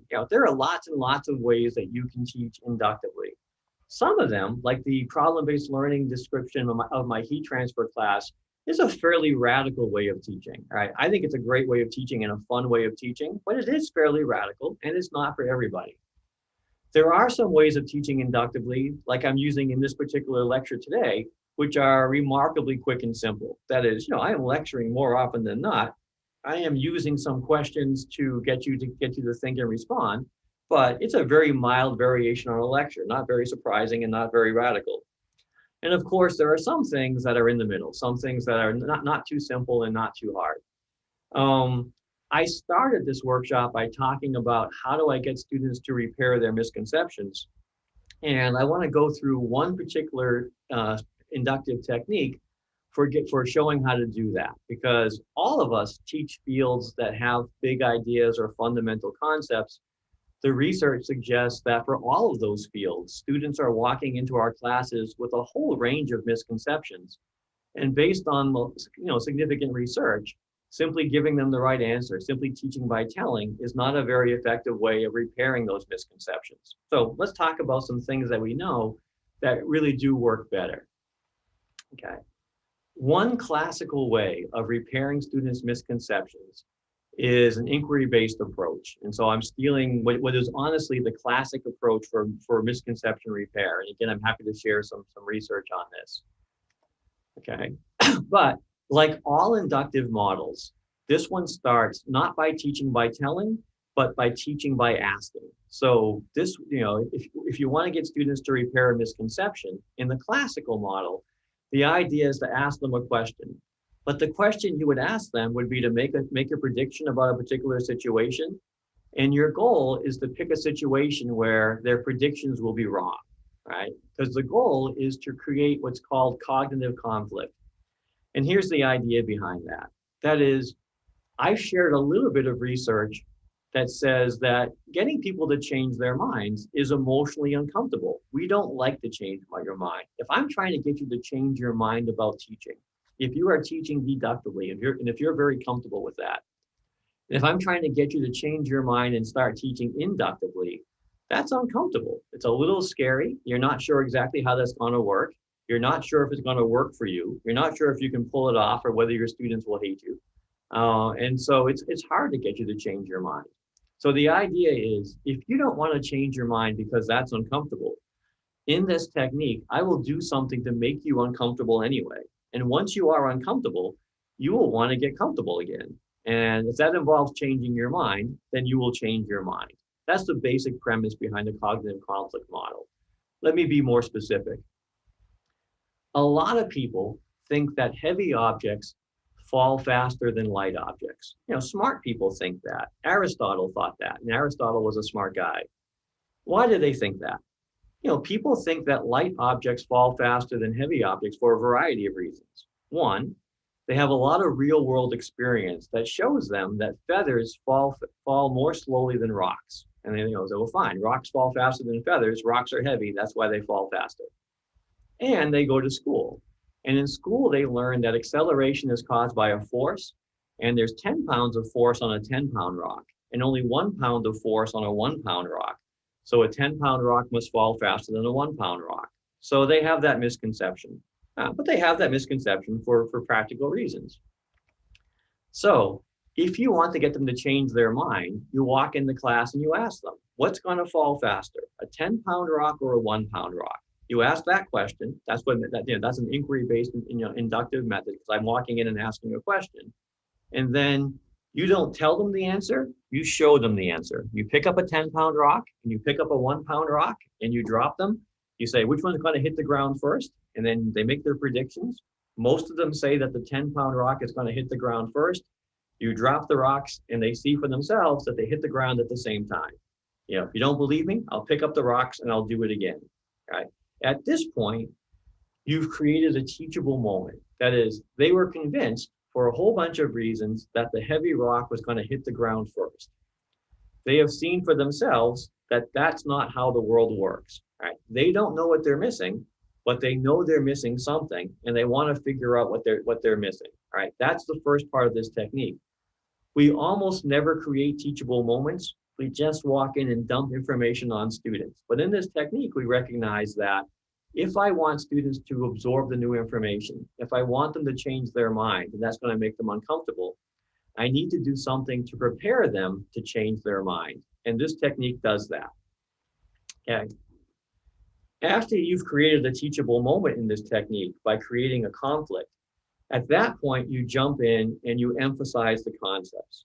Again, most of us think that we do that, but many of us confuse the concepts with the math. As we, in engineering and science, we do a lot of math. Sometimes we do less concepts than we think we're doing. So let me give you an example of that. So in this technique, for example, how could I get it to work if I were teaching a physics class? So I would walk into a physics class with a question and say, I have a rock at the end of a rope. I'm going to twirl this rock around my body, and then I'm going to let go of the rope. When I let go of the rope, the rock is going to do something. Is it going to follow trajectory A, trajectory B, C, D, or E? So I would ask students to make a prediction. So let's do that with you. Please launch the poll. And you tell me which trajectory do you think the rock will follow? Do you think when this person lets go of the rope, do you think they're going to follow trajectory A, B, C, D, or E?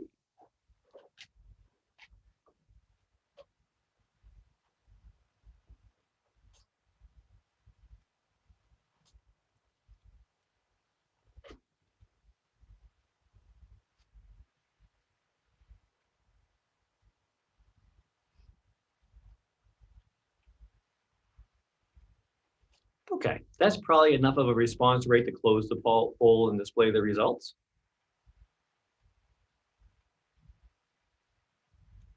And here, again, in a room of scientists and engineers primarily, of course, you mostly get the right answer, and the right answer is B. Right? But again, let's walk through that. So in this technique, you would walk in and not give a lecture on Newtonian mechanics. You would walk in and ask students to make a prediction, just like I did with you. Okay. The next thing you would do is don't tell them the answer, but show them the answer. All right. So here, so if you were a brave professor, you could walk in with a rope and a rock and twirl it around your head and let it go. That's a bold teaching strategy. I'm not necessarily recommending that. But you could walk in with a film clip that shows what happens when you let go of the rope. And what you would see in that film clip is that the rock follows trajectory B. B is the correct answer. But again, some of you didn't have the correct answer. So the next thing that you would do is you would emphasize the concept. And again, many of us think we're emphasizing the concept, but we actually do a lot more math than we do concept. And math is not the concept. Math is a way of representing the concept.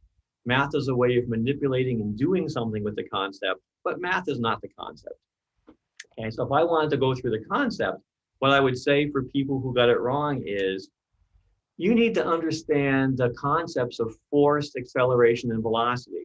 And what you need to understand is when I let go of the rope, I am no longer exerting a force on the object. The rope was exerting a force on that object, but when I let go of the rope, I am no longer exerting any force on that object. Acceleration requires a force. So if there's no force, there can be no acceleration of the rock. The rock can't accelerate in any way because there's no force on it. Acceleration means a change in velocity. So if there's no acceleration, there can be no change in velocity. And velocity is a vector. Okay? The direction matters. So if there's no change in velocity and velocity is a vector, there can be no change in direction. And the only way for the rock to keep going in the same direction is to follow trajectory B, okay? So no math, no equations, just walking through the fundamental concepts, you can see how this thing must work, okay?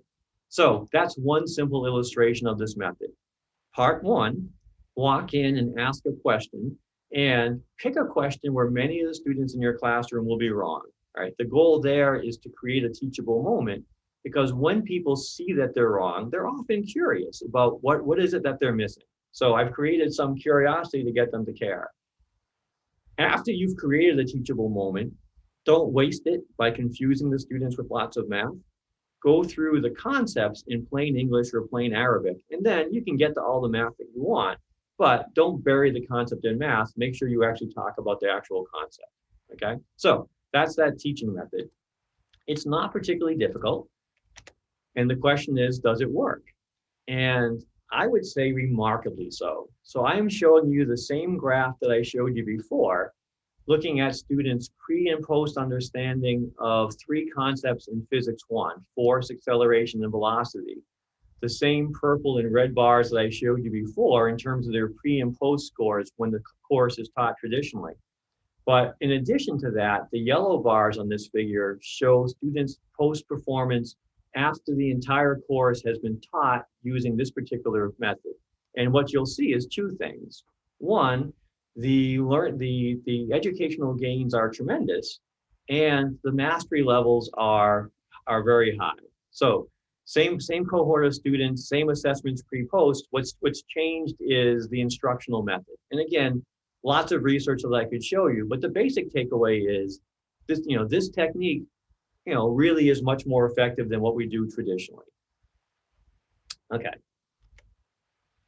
All right. So again, that's a lot to cover in a simple introduction to inductive teaching and learning. For those of you who want to see more details of that study to see how it was done, again, I'm happy to send you that link. Okay. But this is, these are results looking at about 6,000 first-year physics students at a variety of institutions. That is, it's the same assessment methods, a wide array of students, very reproducible results. Not all the results are always that spectacularly positive, but the results are always significant and always good. That is, this technique, we know from lots and lots of research, this technique is very effective for this outcome, right? That's a pretty known, settled educational finding. Okay, that is one way of teaching inductively. But as I keep saying, there are lots and lots of ways of teaching inductively. There's inquiry-based learning, problem-based learning, project-based learning, just-in-time teaching, case-based instruction, POGIL, discovery learning, peer instruction. There are all kinds of ways of teaching inductively or teaching using inquiry-based instruction. They all start by asking questions. Where they differ is three ways. One, they ask different types of questions. Two, they turn students loose for different periods of time. Sometimes you just turn them loose for 60 seconds. Sometimes you turn them loose for 15 weeks. And three, they provide different types of support and different levels of support. Okay, so what they all have in common is they all start by asking questions, but they ask different types of questions, they last different periods of time, and they provide different types and degrees of support. Okay, that's how they differ. And again, if you'd like to see a bigger discussion of them, I'm happy to send you some reading on that topic. I often get asked, Mike, you spent a lot of time looking at different teaching strategies. Do you have a teaching strategy that you think is best? That's a natural question, but on some levels, it's a silly question, right? Asking what type of teaching is best is like asking what's better, a hammer or a screwdriver. And of course, the answer is, it depends. It depends what you're trying to do. All of these different pedagogical techniques, they're just tools. They are good for some things. They are not so good for other things, okay? So for the tool that I just showed you, that classical change model where you ask students to make a prediction and have that prediction fail, and then jump in and talk about the fundamental concept, that's a great tool for getting students to change their mind about some fundamental concepts in your class. That particular inquiry-based technique is a great technique if that's the outcome that you want, okay? But I don't want any of you thinking that inquiry-based instruction is always better, or that one type of inquiry-based instruction is always better than other types. I mean, again, they're all tools, they're all good for some things. They are generally better for some things than others. What I've shown you is one particular tool that's particularly good at fostering deep conceptual understanding, okay? But for those of you who are curious but not interested in that particular tool, right, there are some other things that you can do that are, like I'm doing today, very quick and very simple and not at all radical. Because again, the lecture that I'm giving this morning is still mostly lecture. It's not very radical. So if you're interested in trying something inductively, but the last technique that I went through is going to take a little bit more time than you want to give, or seems like it's not a good particular fit for your course, I'll remind you that all you have to do to teach inductively, just by definition, all you have to do to teach inductively is to start your instruction by asking a question. All right.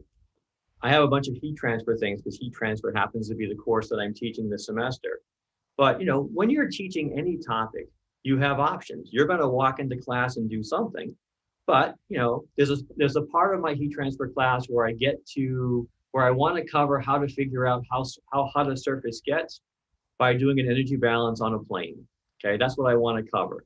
So what I could do is what many of us do when we teach deductively. I walk into class and I could say, today in class, I'm going to teach you how to do a steady state flux balance or a steady state energy balance on a surface to figure out how hot that surface gets.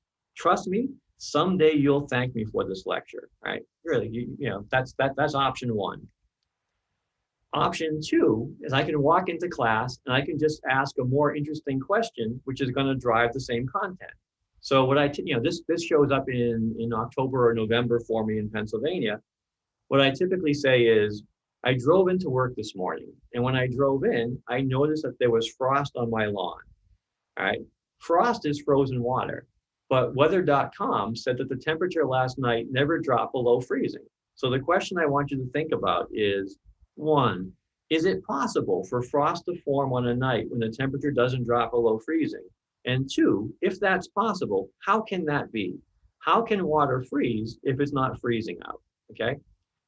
For those of you who are curious, the math is going to be exactly the same in both problems, because to figure out whether frost forms on my lawn, I have to figure out whether my lawn gets colder than the surrounding air.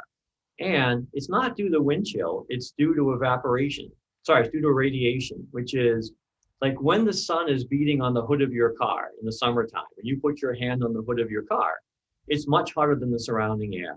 And that's because there's more radiation into that surface than there is radiation out of that surface. So when there's more radiation in than out, the surface is hotter than the surrounding air. But at night, when the sun is not out, there is radiation to and from the ground. But it turns out there's more radiation from the ground than there is radiation to the ground. And when there's more radiation from the surface than to the surface, then the surface will be colder than the surrounding air. And even if the air is not freezing, the surface may be below freezing and the water could freeze. Okay. So again, the takeaway is not to teach you heat transfer. The takeaway is you can teach the same stuff either by walking in and lecturing or by walking in and asking an interesting question that would get your students curious about the stuff that you're going to lecture on. Right? After you've asked that question for 3 minutes, you can jump in and teach as traditionally as you want. Okay. That is, it doesn't have to suck up much time, but it can be a very effective way of teaching. All right, I'm not going to do this with you as a group, but in the workshops that I'll give for people who are coming to the follow-up workshop, the question that I would ask you would be, to think about something that you teach in your class that your students find difficult or boring or dry or irrelevant. If you think you don't have that section of your course, you're fooling yourself. Like all of us have that section of our course where the students' eyeballs glaze over and they're just not interested in the stuff that I'm trying to teach, okay? So when you think about a section of your course where the students don't seem to see the point or where they don't seem to be very engaged, this is a good spot to pull out this particular tool, which is, is there some question I could ask them that would get them to think about or engage with or care about the topic, either by thinking about a real world application of what I'm teaching or asking them some counterintuitive question, right? Having water freeze when it's not freezing out is counterintuitive. So if you can think of a question where the answer is not obvious, that can be a good question, okay? So if you're thinking about adopting an inquiry-based instructional technique, but you don't want to be too radical, if you ask for my advice for what you could do, I would suggest just think about starting your classes Socratically. Think about starting your classes by asking a question, all right? It doesn't have to take up very much time, and you can still lecture traditionally as much as you want, but chances are the students would be a little bit more curious and a little bit more motivated to stay awake if you've done something to pique their curiosity at the beginning. Okay, so that's the quick and simple technique. There are some things like my heat transfer class that you could do that are more radical that I'll also talk about in more detail in the follow-up workshops that we're giving. Okay, So let me just kind of do a brief introduction to that and get you to think about that. I've already shared with you the question that I use on day one. So day one of my engineering class, I ask my students to design something that I know they don't know how to design. So I'm asking them to do something that I know they don't know how to do, right? So I want you to think about this, which is, imagine that you're me. Imagine that you walk into a classroom and you have a great problem. Like you've asked your students to design a heating and cooling system for the classroom that they're sitting in. That's a very interesting engineering problem. Because it's a big problem, you assign it to student teams of 6 students because it's too big for an individual to do. You tell them that you're happy to help, you're the consultant for the course, and you'll give them all the coaching that they want, all right? That is, you'll lecture if they have questions, but otherwise you're gonna wait for their questions. You tell them that it's due in 3 weeks, okay? That's the setup. What I'd like you to do is in the chat window, tell me, what are all the things that could go wrong? Like if you taught this way, tell me in the chat window all the things that could go wrong. If you can't think of 10 things that could go wrong, you've fallen asleep because there are lots and lots of things that can go wrong. In the window, tell me something that could go wrong.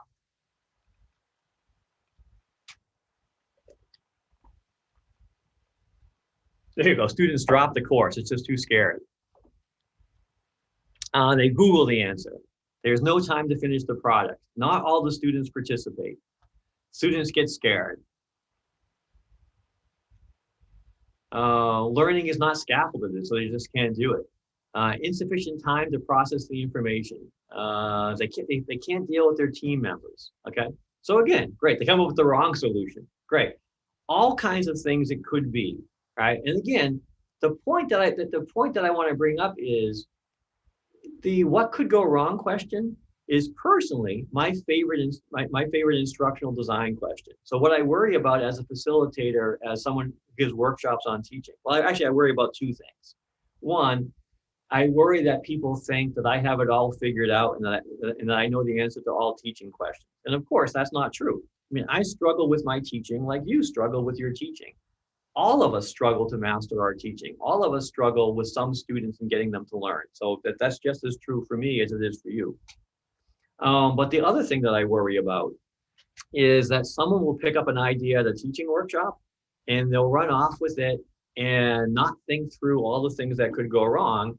And then they crash and burn and it doesn't work. And then they never try anything new again because they go, look, I tried it and it didn't work. I'm not going to do that anymore. I'll just teach the same way over and over again. And I think that would be a shame, okay? But if you ask yourself what could go wrong, you will think of things that could go wrong, right? So for example, here, the due date is 3 weeks. If the due date is 3 weeks, what's gonna happen for the first 2.5 weeks? In the chat window, tell me what's gonna happen for the first 2.5 weeks if it's not due till 3 weeks from now. There you go, nothing. Right. Again, it took you 2 seconds to think about that. That is, if you assign something which is due in 3 weeks, you know, for the first 2.5 weeks, nothing's going to happen. So here, stop answering that question. And now in the chat window, tell me, if that's your concern, what could you do about it? If you're concerned that students aren't going to do anything for the first 2.5 weeks, as the instructor, what could you do? In the chat window, give me some ideas of something you could do to make that better. There. Baby steps, break it down, split the project, guide them through. Perfect. Again, I gave you no more than 3 seconds and 20 people came up with great things to do in 3 seconds. And the point is, when you think of something wrong, something that could go wrong, if you just think about it for 5 seconds, you can almost always think of some simple common sense thing you could do to make it better. And that's the process that we want you to get comfortable with. That is, of course, we want you to try new things. If you never try new things, you'll never change. If you never change, you will never get better, right? And all of us should try to get better and better at teaching through our careers, which means we should constantly be changing our teaching, at least a little bit. But if you change without thinking through what could go wrong and putting some steps in place to minimize that, then all those things will go wrong. So in the workshop that we'll give for a follow-up, we will get you to think about the things that can go wrong in different techniques. And again, there are things that can go wrong. But you'll also think about some pretty simple and straightforward things that you can do to make that better. okay? And as long as you go through that process, you will catch most of the things that go wrong. And honestly, things will go fine. I've been teaching in a fairly radical way for almost 20 years. My course evaluations are actually quite nice. And that's not because I'm any smarter than you, right? That is, all of us can do this. All of us can pull it off if we want. We just have to think about what kind of tool, what kind of teaching approach is a good approach for us, and to think through the things that can go wrong and make sure they don't. Okay. I've covered kind of all the content that I wanted to cover, right? Let me just kind of go through and wrap up what I think are the main ideas. That is, the main thing I want you to get out of the presentation this morning is that inquiry-based teaching or inductive teaching is a way of teaching backwards. In traditional teaching, we walk in and tell students a bunch of things, and then we ask them questions. In inquiry-based instruction, we just do it backwards. We walk in and ask them some questions, and then after we ask them questions, they ask us some questions back. And at that point, we tell them all the same things we were going to tell them anyway, but we tell them those things in response to their questions. So we do the same thing, we just do it backwards. Some of those techniques are radical, some of those techniques are not so radical, okay? There are a bunch of pros and cons, and from these techniques looking at the research literature. On the plus side, there's a lot of solid empirical research that shows, in general, people who are taught inductively tend to learn the things better, remember them longer, and are able to apply them more frequently to real world situations. That is, it works. It gets students to learn and remember and be able to use the stuff that we want them to learn more effectively. And that's the whole point of our instruction. The second point, I would never tell you to adopt a particular teaching technique just because it's more fun, because the goal of teaching is not necessarily fun. But the reality is that teaching inductively or teaching using an inquiry-based instructional technique is a lot more fun for me as the instructor, and honestly, a lot more fun for the students in my class. That is, it's just more fun to be asked interesting questions and to solve interesting problems than to be lectured at without having an understanding of why I'm sitting through this lecture. So again, it really can be a way of engaging and motivating students, okay? When you teach inductively, you're doing a much better job of communicating why it is the student should care about the stuff that you're talking about, right? Because again, when I'm teaching this topic, I love this topic. But my students aren't born with this love of this topic. I have to hook some of them in by showing them how it's relevant and why they might want to be motivated to learn it. And inquiry-based learning is actually a very effective tool at providing motivation and relevance. I don't say, trust me, someday you'll see how to use this stuff. I actually assign them real problems where they get to see where this material is used. Okay, again, I'm not suggesting that all of you run off and do problem-based learning tomorrow. I think that could be a disaster. But I will say that, there's a lot of research that shows that inquiry-based instruction is more effective. And for those of you who are ready to do more radical things and for whom it's a good fit, I think it's a great idea. For those of you for whom this sounds a little strange and you're not quite sure you're ready to jump in with both feet, I think that's fine. These techniques can't, span the range of things that are quick and simple to things that are very radical. And if you're a little bit skeptical, I would say try some of the quick and simple things and see how they work. Okay, so you don't have to run off and change all your teaching. Just try a few things and see how they work for you. Like any technique, there are some cons. One, depending on how the more radical you are, the more preparation it's going to take for you. All right, so turning your whole class into a problem-based learning class takes a lot of time. Thinking of a small number of interesting questions to ask doesn't take a whole bunch of time. So again, depending on how radical you want to be, it could suck up a lot of your time. If you're drowning and just trying to keep your head above water, again, you don't have to be radical right away. Secondly, as some of you pointed out, the more radical you are, the bigger the chances are that the students might get a little bit scared. All right, so walking in on day one of your class and asking them to design a system that they don't know how to do can be very scary.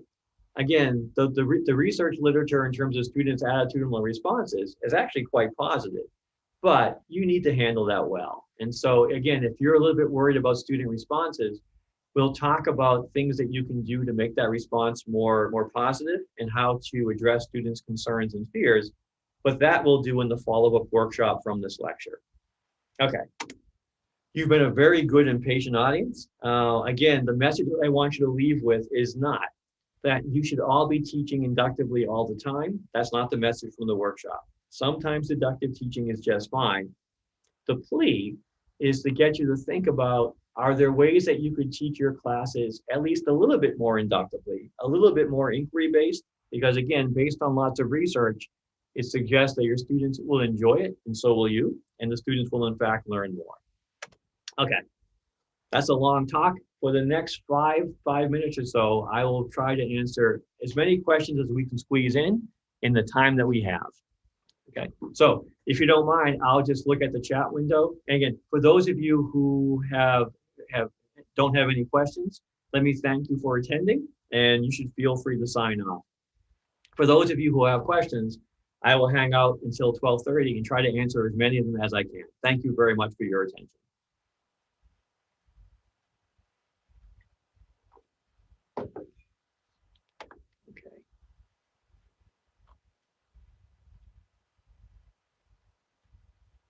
Yeah, so again, the first question I'm addressing is it effective to teach inductively with students who are used to deductive teaching? And again, I think it's the same question as, is it effective to use active learning for students who are used to being passive? The answer is yes. Again, lots of research shows that the answer is yes. But if you're really concerned about student response, I can send you some papers on student resistance, but the techniques are really simple. The most common technique is, if you're really concerned that students are going to respond negatively, my response is, 1, don't be too radical, and 2, on day 1 of your class, explain what you're doing and why. That is, have a good reason for what you're doing and explain why you're teaching that way to your students. The more they understand why you're doing what you're doing, the more likely their positive response will be. I will say, based on a lot of research that I've done over the last couple of years, the response is much more positive than not. Second question, do your colleagues use the same techniques? Have you found that there is resistance to your college to adopting these techniques? I would say that my college is like your college, as we all teach differently. Almost all my colleagues use active learning of some type. Most of my students don't use problem-based learning. That is, some of us do, but we're in the minority. But almost everybody teaches using active learning. But again, they're tools, right? So I'm not pushing problem-based learning for everybody. Problem-based learning is a good tool for me. It aligns very well with my teaching philosophy and my background. And if it's not a good tool for you, I would say pick a different technique, which is a good tool for you. How about coordinated courses with multiple sections and instructors? I would say that's a political issue more than a pedagogical issue, right? So I would say if you have the freedom to teach your section the way you want, you should teach your section the way you want. If you don't have that freedom because of the constraints of the team teaching, then you don't. You know? Are there textbooks written for inductive teaching in certain fields like physics? Yes, there are. There's actually a book called Inquiry-Based Physics. So if you happen to teach in physics and you want to teach using inquiry-based techniques, I would just Google inquiry-based physics. There's a whole textbook with that title. What about inductive learning for a large number of students of 100 or more? I would say there are some techniques like problem-based learning that are a hard fit for classes of 100 or more. There are some types of inductive teaching, like I've used with you this morning, that are simple variations on a lecture using polls or peer instruction, which actually work fine with large classes. So again, if you teach large classes, I hear your concern. It's a real concern, but there are some techniques that are a better fit for that situation than others. I'm happy to talk about those techniques at a workshop, but in general, the simpler they are, the better. Okay, good. I think I'm out of questions. Again, for those of you who are more interested, I know that Saeed is setting up some follow-up workshops. I would look forward to having you at those follow-up workshops and hope that you are interested enough to attend. Thanks and have a good day. Mike, there is a question on assessment. Is it different from when you're teaching deductively? Sure. In general, it depends on whether you like your assessments now. That is, if you have the same instructional objectives in your course, teaching inductively or deductively, And if you like the assessments that you're using now, there's no reason to change your assessments. You have the same goals and you think your assessments are good. But a lot of us switched to inductive teaching because our goals have broadened. That is, I don't want you to just learn, heat transfer equations. I want you to learn how to design systems using heat transfer. So if your instructional objective has shifted, then you need to pick an assessment method that makes that objective visible. So again, if you're trying to test their ability to design, you have to ask them to design something. But again, as the instructor, the call is still your call. That is, your assessment should be driven by your objectives, and you set the objectives. Okay, there's another question, but that might be left to the administration of KFUBM. Is he asking, can they implement this inductive teaching widely at KFUBM? So, sure, why not? Yeah, okay. Okay, Saeed, I'd be happy to follow up about timing for the follow-ups. So yes, send me an email about that. Okay. Well, thank you everybody for attending.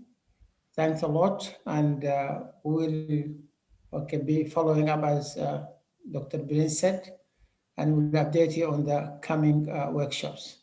And thank you, Mike. I don't know if Dr. Bashamak would like to close it. Thank you, Professor Michael, for that interesting workshop, and also you gave a good background about the inductive teaching, and hopefully it will be a good start for the coming events that inshallah you will be doing for our faculty, and we are looking for that. And I wish also to thank the organizer, also Dr. Sayed, all the members of our deanship, as well as all the faculty who attended this workshop. And thank you also, Mike. You're very, very welcome. My pleasure. Enjoy the rest of your evenings. Same thing to you. Thank you. Okay, Mike, I'll be in touch, yeah? Yeah, sounds good. Thank you, everybody. Okay, thank you, Sanallah. Thanks a lot. Thank you, Doctor. Thanks. شكرا لك يا دكتور سيد، الله يعطيك العافية. سنة الله. Thank you very much. بارك الله فيك. ما تنسى التيم دكتور علي الشيخ ويورسلف ودكتور عادل. لا هذا أكيد لازم ضروري هذا التيم صحيح. أي نعم. I wish that they are there يعني لأن التيم